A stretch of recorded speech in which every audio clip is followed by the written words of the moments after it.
Chapter 9. Fear, Vanity, Revenge and Silly Jokes. March turned into April, and April turned into May. After Fireworm's remark about the pathetic bunny rabbit, Toothless never pooed in the kitchen again. But Hiccup hadn't made any further progress in training him. It was still raining, but it was a warm rain. The wind was blowing, but it was a less ferocious wind. It was just about possible to stand upright. The gulls' eggs were hatching on the rocks, and the parent gulls dive-bombed Hiccup and Fishlegs when they came to the long beach to practice. "Kill, Horror Cow, kill!" said Fishlegs to Horror Cow, who was calmly perched on his shoulder. You could have that black-backed gull for breakfast. He's barely half your size. Honestly, Hiccup, I give up. I don't know how I'm going to pass this hunting section of the test. Horror Cow just doesn't have the killer instinct. She'd never survive in the wild. Hiccup laughed hollowly.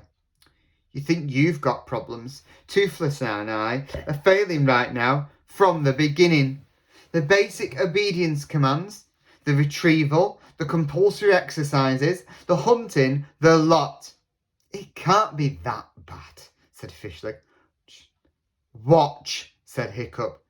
The boys moved along the beach a bit, out of the range of the gulls. They started practicing the most basic command of all. Go. The dragon was supposed to stand bolt upright on the handler's outstretched arm. The handler would then bark the command as loudly as possible, while simultaneously lifting his arm to fling the dragon into the air. The dragon was supposed to soar gracefully into flight when the handler's arm reached its highest point. Horror Cow yawned, scratched, and slowly flapped off, grumbling to herself. Toothless was even less obedient. Go! Yelled Hiccup. Hiccup flung his arm up. Toothless hung on. I said, go! Hiccup repeated in frustration. Why? Go, shuddered Toothless, gripping even tighter. Just go,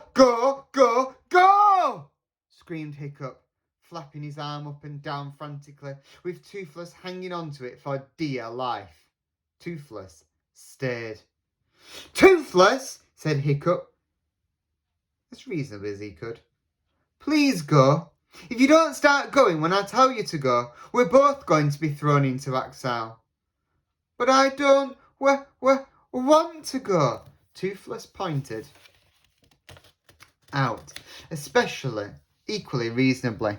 Fishlegs watched the whole process in appalled amazement. You really do have problems, he said in an awed voice. Yup, said Hiccup. He finally managed to uncurl Toothless's claw, which had relaxed their grip for a second, and pushed him off. Toothless landed on the sand with a squeal of outrage and immediately attached himself to Hiccup's leg, getting a good grip on the sandals with his talons and wrapping his wings around Hiccup's calf. No, not going, said Toothless stubbornly. It can't get much worse than this, said Hiccup, so I'm going to try a new tack. He took out the notebook in which he had been jotting down all he knew about dragons in the hope that it might be useful. Dragon motivation, Hiccup read aloud. Number 1, gratitude. Hiccup sighed. Number 2, fear. That works, but I can't do it. 3, 4, 5. Greed, vanity, and revenge. Those are all worth a try. 6, jokes and riddling talk. Only if I'm desperate. This has got to be a first, drawled Fishlegs. But I'm with Gobber the Belch on this one. Why don't you just yell a bit louder? Viking dragons and their eggs.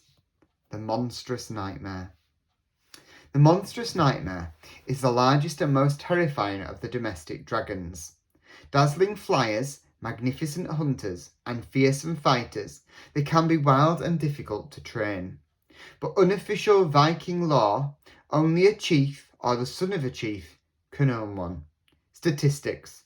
Colours: emerald green, brilliant scarlet, deepest purple. Armed with scary fangs, extra extendable claws, 9. Defences: nightmares, don't need defences, 2.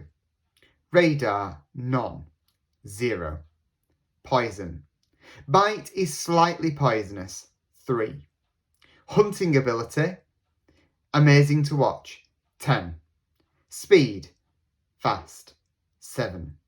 Fear and fight factor, very, very scary, 10. Hiccup ignored him. Okay, Toothless, said Hiccup to the little dragon, who was pretending to be asleep as he held on to Hiccup's leg. For every fish you catch me, I will give you 2 more lobsters when you get home. Toothless opened his eyes. Alive? He said eagerly. Can Toothless kill them? Please, just this once. No, Toothless, said Hiccup firmly. I keep on telling you it isn't kind to torture creatures smaller than yourself. Toothless closed his eyes again. You're so boring, he said sulkily. You're such a clever, quick dragon, Toothless, Hiccup flattered. I bet you couldn't catch more fish than any of the others on Thursday, if you wanted to. Toothless opened his eyes to consider the matter. Twice as many, he said modestly, but I don't want to. This was unanswerable. Hiccup crossed vanity off his list.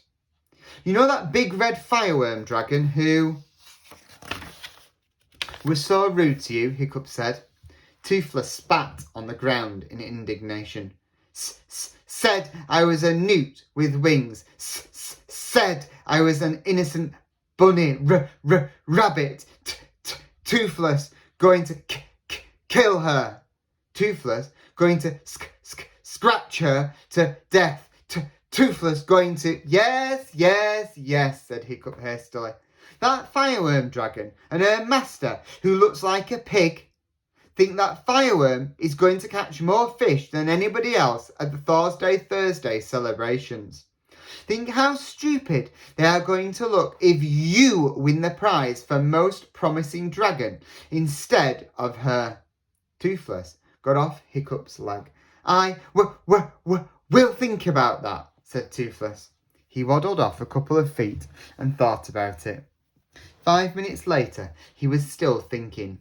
He let out the odd chuckle every now and then, but every time Hiccup said, So, how about it then? He just replied, Still thinking, go away. With a sigh, Hiccups put a line through revenge. Okay, said Fishlegs, looking over Hiccup's shoulder. You've tried everything else. How about jokes and riddling talk? I assume you are desperate. Toothless, said a Hiccup, if you catch me a nice big mackerel, you will be the cleverest, fastest dragon on Berk, and you'll make that fireworm dragon look like an idiot, and you'll have all the lobsters you can eat when we get home, and I will tell you a really good joke. Toothless turned round. Toothless loves jokes. He flapped on to Hiccup's arm again. All right, Toothless help you, but not because me being nice or anything, Yocky. No, said Hiccup. Of course not. Us dragons, cruel and mean, but we do love a joke. Tell me now. Hiccup laughed. No way, after you bring me a mackerel. Okay then, said Toothless. He jumped off Hiccup's arm and into the air. A dragon hunting is a very impressive sight, even a scrawny infant one like Toothless. He flew across the beach in his usual untidy, lopsided fashion, shrieking a few insults along the way at any cormorants that looked smaller than him. But as soon as he reached the sea, Toothless seemed to grow a bit. The sea salt awoke in him some ancestral memory of the great pedigree hunting monsters that were his forefathers. He spread out his wings like a kite and flew fairly swiftly over the surface of the choppy waves, keeping his body and wings steady as he searched for the movement of fish. He spotted something and soared upwards in circles until he was so high that Hiccup, craning his neck backwards on the beach, could only just see him as a tiny speck. The speck was motionless for a second, and then Toothless dived, his wings folded by his side, dropping like a stone out of the sky. He disappeared into the water and was gone for quite a while.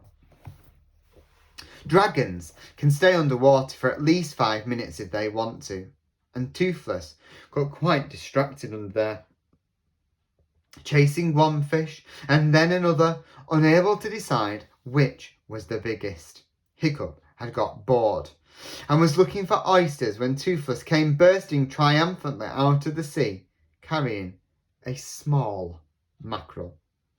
He dropped the mackerel at Hiccup's feet, did 3 somersaults in a row, and landed on Hiccup's head. He let out the dragon's cry for triumph, which is a bit like a rooster crowing, but a lot louder and more self-satisfied. Then he leaned over and stared into Hiccup's eyes upside down.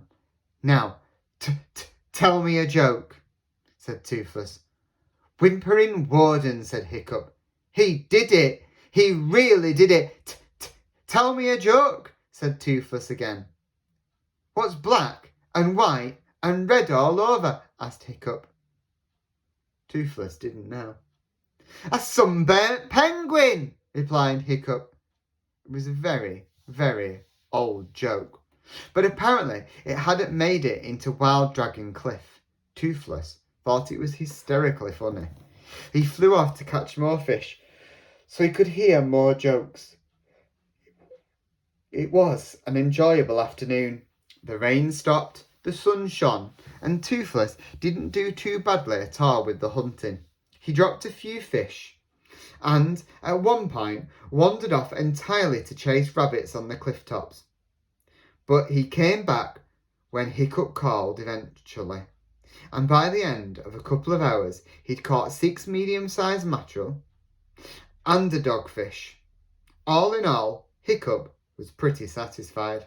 "After all," he said to Fishlegs, "it's not like I'm expecting to win the prize for the most promising dragon or anything. All I need is to show that Toothless is basically under my control, and for him to catch a few fish. We'll make fools of ourselves compared to Snotlout and his beastly hunting legend, but at least we'll have passed the initiation."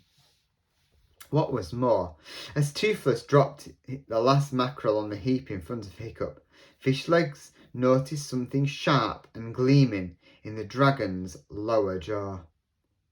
"Toothless has got his first tooth," said Fishlegs. It seemed a very good omen. As they staggered home, they passed old Wrinkly, who'd been sitting on a rock watching them for the past couple of hours.